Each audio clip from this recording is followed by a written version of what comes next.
Mário de Andrade foi um escritor modernista, crítico literário, musicólogo, folclorista e ativista cultural brasileiro. Seu estilo literário foi inovador e marcou a primeira fase modernista no Brasil, sobretudo pela valorização da identidade e cultura brasileira. Mário Raul de Moraes Andrade nasceu em São Paulo no dia 9 de outubro de 1893. Em 1922, auxiliou na organização da Semana de Arte Moderna, trabalhando ao lado de diversos artistas. Mário de Andrade teve papel importante na implantação do modernismo no Brasil. Ele publicou o primeiro livro de poemas da primeira fase modernista, chamado Pauliceia Desvairada, onde ele realiza ousadas experiências de linguagem, como versos livres, associações de imagens, simultaneidade e linguagem coloquial. O escritor fez diversas viagens pelo Brasil para estudar a cultura de cada região, recolhendo informações como festas populares, lendas, ritmos, canções, modinhas, etc. Suas pesquisas lhe renderam as obras Clã do Jabuti, Macunaíma e Ensaio sobre a Música Brasileira. Entre 1935 a 1938, Mário realiza uma importante ação cultural, quando organiza e dirige o Departamento Municipal de Cultura de São Paulo. Ele constrói bibliotecas fixas e ambulantes e redige o anteprojeto para a construção do Serviço de Patrimônio Histórico e Artístico Nacional. Em 1938, mudou-se para o Rio de Janeiro e foi nomeado catedrático de Filosofia e História da Arte, e ainda diretor do Instituto das Artes da Universidade do Distrito Federal. Com o advento da ditadura, Mário de Andrade é demitido e exila-se no Rio de Janeiro. Em 1941, Mário retornou para São Paulo. Poucos anos depois, sua saúde começou a ficar frágil e no dia 25 de fevereiro de 1945, aos 51 anos de idade, Mário de Andrade falece por conta de um ataque cardíaco. Mário de Andrade teve um importante envolvimento com a cidade de São Roque. Ele ajudou a criar o Serviço de Patrimônio Histórico e Artístico Nacional e por meio deste ele descobriu o Sítio Santo Antônio, em São Roque. E lá existem as mais antigas construções feitas por bandeirantes no estado de São Paulo. E inicialmente, inclusive, esse sítio pertencia a um bandeirante, que era o capitão Fernão Paes de Barros. Mário ele sempre teve esse objetivo de manter vivo o passado histórico e artístico do Brasil. Então ele se interessou bastante pelo lugar e mais tarde ele conseguiu fazer com que este fosse tombado como um patrimônio. Inclusive ele chegou até a comprar o sítio. Esse era um desejo dele desde que ele conheceu o lugar. Então iniciaram o processo de restauração das construções do sítio Santo Antônio. E o sonho do Mário era transformar o lugar num recanto para artistas. Ele acabou morrendo antes que esse sonho se realizasse, mas o lugar tomou outro rumo, também importante. Se tornou um espaço cultural, aberto para visitações e onde ocorrem inúmeros eventos. Mário de Andrade foi um escritor crítico literário. Seu estilo inovador marcou a primeira fase modernista no Brasil. Sua poesia inicial recupera elementos das vanguardas europeias, também encontra-se características dos movimentos surrealistas e a influência do cubismo na poesia. A obra poética do autor tem a intenção de quebrar os paradigmas artísticos e depois se volta para a exploração de temas relacionados ao folclore brasileiro. Com o olhar sempre voltado para problemas sociais, Mário também escreveu prosa de ficção. Mas algumas características de Mário de Andrade seriam que ele rebate constantemente em suas obras sobre o parnasianismo e a formalidade. Ele tem um grande uso da linguagem mais coloquial e faz grande exaltação ao país. Mário de Andrade deixou várias obras, desde romance, críticas, poemas, crônicas, contos e até mesmo uma das suas principais obras foram Há uma gota de sangue em cada poema, 1917, A escrava que não a Isaura, 1925, O Clã de Jabuti, 1927, O Aleijadinho de Álvares de Azevedo, 1935, e O Movimento Modernista, que foi 1942.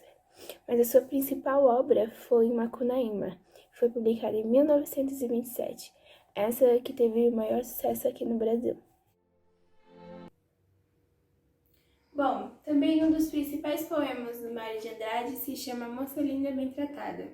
Nele podemos perceber uma grande presença da ironia. Eu vou citar ele para vocês. Moça linda bem tratada, 3 séculos de família, burra como uma porta. Um amor, granfino do despudor, esporte, ignorância e sexo, burro como uma porta. Um coió, mulher gordaça, filó, de ouro por todos os poros, burra como uma porta. Paciência, plutocrata sem consciência, nada porta terremoto, que a porta abre e arromba uma bomba. O poema que eu vou ler se chama Descobrimento. Esse poema é encontrado no livro Clã do Jabuti.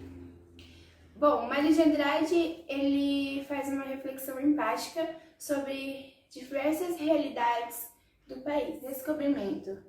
Abancado a escravinha em São Paulo, na minha casa da rua Lopes Chaves. De supetão senti um frio por dentro. Fiquei trêmulo, muito comovido, com o livro Palermo olhando para mim.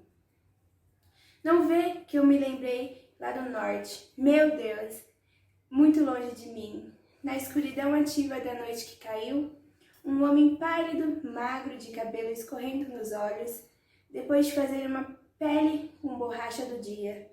Faz pouco, se deitou, está dormindo, e esse homem é brasileiro que nem eu.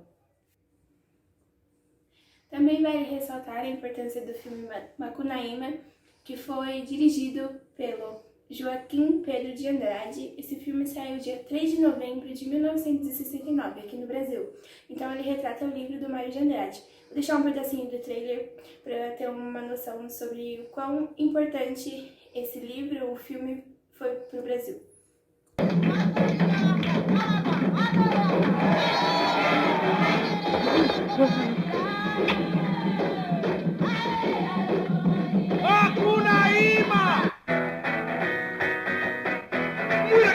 Tapera tá fechada, caburé, Arabassi com a sopa, caburá. Tapera tá fechada, caburé, Arabassi com a sopa, caburá. Fica sozinho aí, não cresce mais não. Mano, vamos embora pra beira do Rariquera. Mamãe!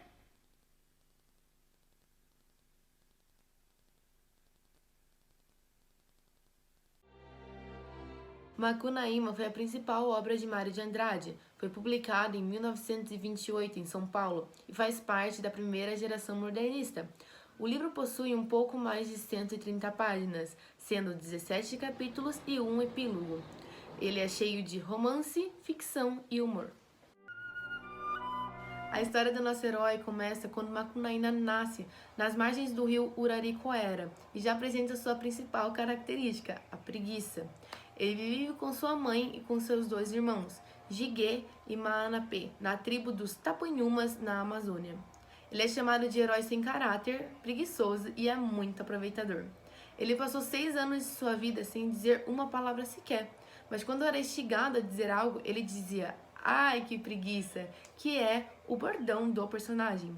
Certa vez, ele foi no mato com sua cunhada e deixou de ser uma criança que tinha apenas 6 anos e se tornou um lindo príncipe. Então ele e sua cunhada brincaram. Mário de Andrade utilizava a expressão brincar para se referir às relações sexuais do personagem, que é um ponto muito destacado na obra, a sexualidade precoce do protagonista. Desde muito cedo ele mantinha relações sexuais. Um dia, Macunaíma estava passeando e viu uma veada, então decidiu caçá-la e matá-la. Mas, depois de matá-la, ele se aproxima da mesma e descobre que, na verdade, matou a sua mãe. Ele, então, e seus irmãos se mudam para a cidade. No meio do caminho, Macunaíma encontra com Si, mãe do mato e rainha das Icamiambas. Depois de dominá-la e possuí-la com a ajuda de seus irmãos, ele faz dela sua mulher e se torna o imperador do mato virgem. O herói tem um filho com Si, que morre poucos meses depois de nascer como uma punição por Si ter sido violada. Ela, então, cheia de desgosto, resolve subir até os céus e se transformar em uma estrela. Mas antes de ir, ela dá uma pedra a Macunaíma, a Muiraquitã, que se torna seu amuleto. Mas, depois de meses, ele perde a Muiraquitã e descobre que, na verdade, ela foi parar em São Paulo, nas mãos de um comerciante peruano chamado Venceslau Pietro Pietra, que era na verdade o gigante Piaimã, devorador de gente. Macunaíma e seus irmãos então viajam para São Paulo em busca de sua pedra, mas no meio do caminho, Macunaíma se banha em uma fonte que o deixa loiro, dos olhos azuis e branco, um verdadeiro europeu. Chegando em São Paulo, ele faz sua primeira tentativa, mas falha ao ser atingido por uma flecha no peito e morre. Seu irmão então o ressuscita e ele parte para sua segunda tentativa. Sabendo que o gigante gosta de mulheres francesas, ele decide se passar por uma, mas ele falha novamente na sua tentativa, então ele foge para o Rio de Janeiro. Depois de muitas tentativas, ele finalmente recupera sua pedra e retorna para a sua tribo. O tempo passa e os dois irmãos de Macunaíma morrem de lepra. Macunaíma então fica apenas com um pássaro que foge depois de algum tempo.